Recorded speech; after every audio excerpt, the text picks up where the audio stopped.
Well, this shop has been here 35 years. We took it over, we've owned it for 5 years.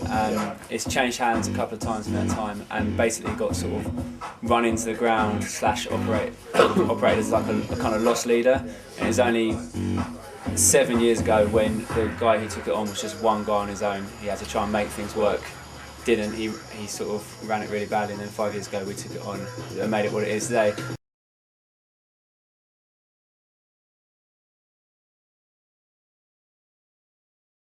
Like Beggar's Banquet was a chain of record stores at one point. I think they had like 12 stores around the country. I'm not sure. So we grew up around the birth of punk rock and made. I don't know. I think they were involved in like the Charlatans records and obviously Rolling Stones from Beggar's Banquet and stuff like that. But Beggar's Banquet as a retail arm was a sort of a separate entity to that. Yeah. So that's the kind of background. 5 years ago we took it on, and when we took it on, we didn't really have to answer to head office or anything. So we started doing our own things, started chucking away money stupidly in some places, but also being able to do our own ideas and making the business different to what it was. Were you kind of inspired by the Beggar's Banquet? Well, I worked here. I worked for Beggars before I worked for Banquet, and I'm like the only one who works here now who worked for what we were back then. Yeah. And it was a completely different company. It was very much like you're just working for a chain. Like you had to answer to head office. You had to kind of ask permission to do stuff.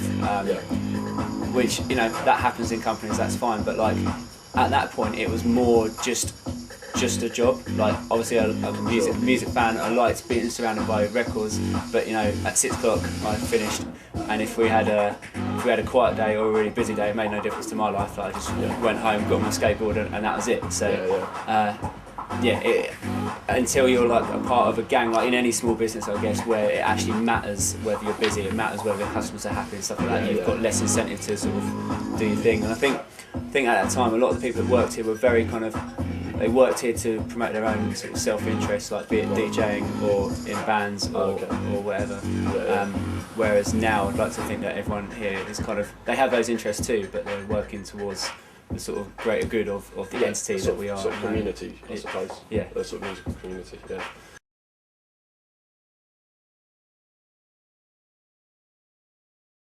Has it been difficult being an independent shop to compete with the major chains? I mean, there's an HMV here and stuff. You've got a recession to compete with as well. I mean, there's a lot of difficulties, not just because we're a record shop, but also we're a small business. And there's a much talked about recession.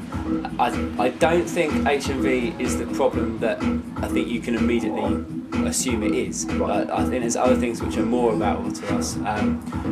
Online only stores who don't have to pay high street rent, like or rates or all the kind of costs that we have. Illegal downloading. Obviously, I worked here before the internet was in wide use. Certainly, that wasn't the first way that people would get into music. That people do buy less music than they used to. I'm sure that's the case, but. This is the business environment we operate in now, so you can't moan about it. You just have to accept that there's internet-only stores, there's HMVs, there's Sainsbury's selling Ellie Goulding albums. That means as soon as something gets racked up in Sainsbury's, basically we can't sell it because like that's just how it is. We can't buy it from our supplier for as cheap as they sell it. Yeah. Like it's just a different way. So it kind of forces you to be a little bit more underground, a bit more niche.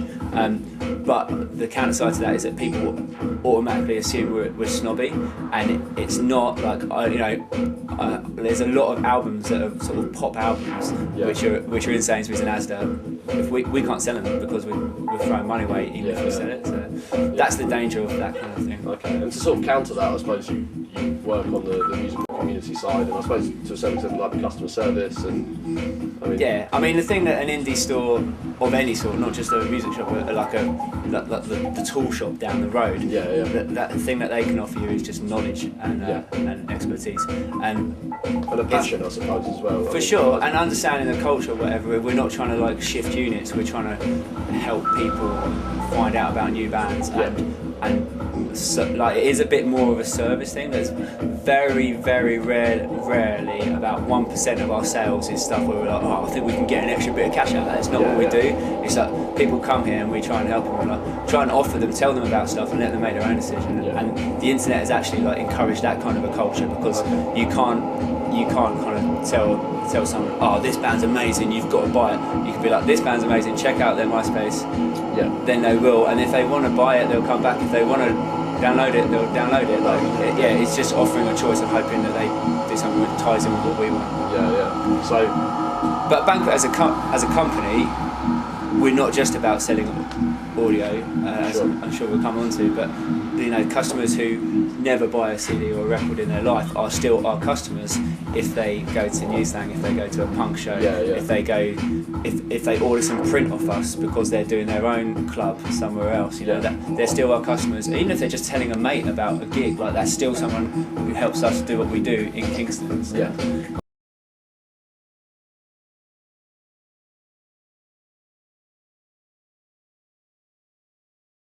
I suppose to a certain extent it's about being responsive to what kids are saying as well. You know, I suppose at your shows and stuff, you hear people like just the simple things like requests.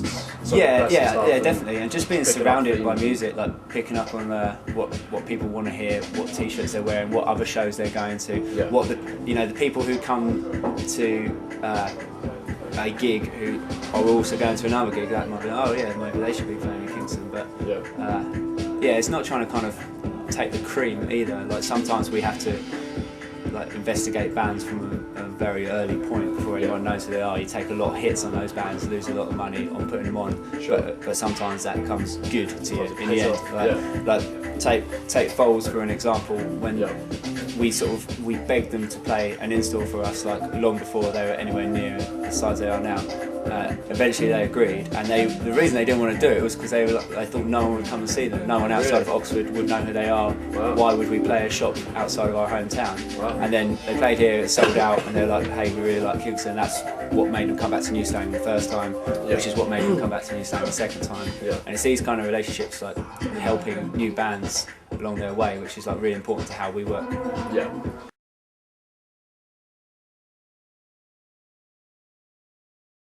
So I suppose to that end, I mean, what's Banquet Records' role in like developing the Kingston music scene? Obviously, you put on these gigs. I think we're a very visible player in the Kingston music community, but like we're not the only one. And there's a lot of people like over the years who've come in and put on some amazing shows other than just us.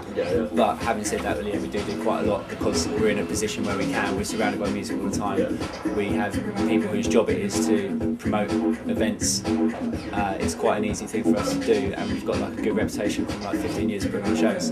I mean, you just have to look at the walls to see that. And we've run out of space for everything else. Actually, it's hard to know what to take down.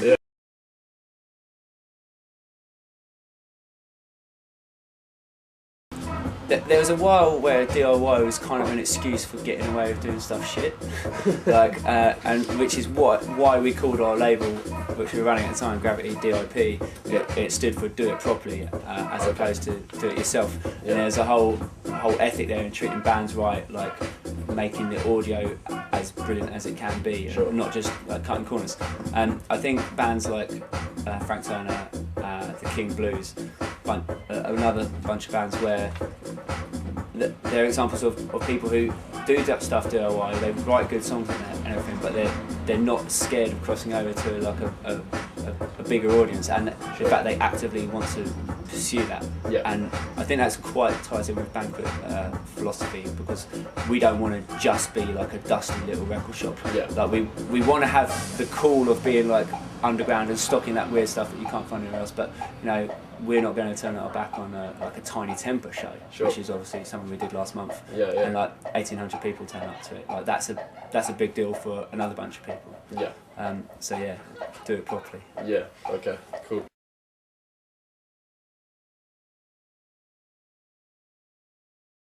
So, I mean, what do you think attracts like some of the bigger acts? I mean, we mentioned before we started filming, Alkaline Trio are coming, and I mean, what do you think draws some of the bigger bands to come and play your shows, like Newslang or Play the Peel? Or I think there's probably, you can put them into three sections. Obviously, there's a bit of overlapping, but there's three sections. sometimes it's as simple as money. Sometimes people need a bit of cash to fund something and move on to the next thing. But those things are very small, might make up like 5% of the shows we do.